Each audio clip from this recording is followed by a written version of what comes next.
Shalom Aleichem. Shalom Aleichem. Shalom Aleichem. Topic for today is giving attention to Jesus or our own busyness. Giving attention to Jesus or our own busyness. Our own busy schedule. The text is from the Gospel according to St. Luke chapter 10 verses 36, 38 to 42. పరిశుద్ధ లూకా రాసిన సువార్త 10వ అధ్యాయము 38 నుంచి ఆఖరున వాక్య భాగంలోని ఒక సత్యము జ్ఞాపకం చేసుకుందాం. Martha was busy with cooking. బేతనియ గ్రామంలో ప్రవేశించాడు. మార్తా అనే స్త్రీని చేర్చుకున్నది. 49వ వచనం, మార్తా విస్తారమైన పని పెట్టుకోవడం చేత తొందరపడి, మార్తా విస్తారమైన పని పెట్టుకోవడం చేత, she was busy with so many things. She was busy. So giving attention to Jesus or our own business is very important. To pay attention to Jesus' words and to seek His presence, to seek things which are above. Very important to keep our priorities in the right order.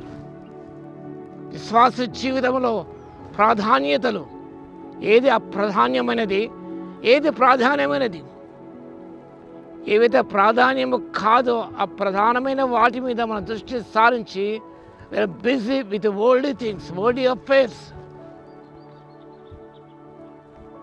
The most important thing is to seek the presence of God, to seek the things of God, to pay attention to the words of God. మరియ గమనించినప్పుడు she paid attention to the words of God. దేవుని మాటలకు ప్రాధాన్యత ఇచ్చింది. That's very important. Whereas Martha was busy with her work, domestic works. అవి ఎప్పటికి కూడా అయిపోవండి. చాలామంది కూడా చాలా బిజీ లైఫ్, చాలా బిజీ అండి. I'm so busy. ఇలా మీటింగ్కి రాలే, ఐ వాజ్ సో బిజీ. ఇలా చర్చ్కి రాలేదు ఎందుకు, I was so busy. Business. మానవుడు ఈనాడు సైతాను ఆ రీతిగా మానవుని దేని వైపు డిస్ట్రాక్ట్ చేస్తూ మరలించి మా జీవితానికి సంతృప్తి సంతోషాన్ని ఇవ్వవో వాటి మీద దృష్టి సాధింపు చేసినట్టు చేస్తున్నాడు సైతాను. అందుకే ప్రభు చెప్పిన మాట మత్తయి సువార్త 6వ అధ్యాయము 33వ వచనంలో, మొదట నా రాజ్యము నీతిని మొదట వెతుకుడి, అప్పుడు మీకు అన్నీ అనుగ్రహింపబడును. Seek the kingdom his righteousness. All these things shall be added unto you. First, seek His righteousness. Seek the kingdom of God. దేవునికి ప్రాధాన్యత ఇవ్వాలి. She invited Jesus to her home. She received Christ gladly, but she was not paying attention. మనం guest invite చేసిన తర్వాత ఇంటికి ఆహ్వానించి మన ధ్యాసంతో వారికి ఏమి ఇవ్వాలి, ఏం పెట్టాలి, ఏం అతిథి ఇవ్వాలి దాని మీద ఉంటుంది. కానీ we won't spend time with our guests. అలా కూర్చుంటే పెడతాం వారికి, ఏదో మ్యాగజైన్ అది ఇస్తాం, ఏదో పేపర్, ఏదో పాటలు పెడతాం. and we'll be busy with our work. అలా కాదు, వచ్చే వారు తమతో టైం స్పెండ్ చేయాలని ఆశిస్తూ ఉంటారు. యేసు ప్రభు కూడా నీతో నాతో సంభాషించడానికి ఆశిస్తున్నాడు. కుమారుతో తండ్రి సంభాషించినట్టుగా మన పరలోక తండ్రి నీతో నాతో సంభాషించడానికి ఆశిస్తున్నాడు. God is desirous of spending His time with us, to talk to you, to speak to you, to have fellowship with you. But you're not paying attention to God.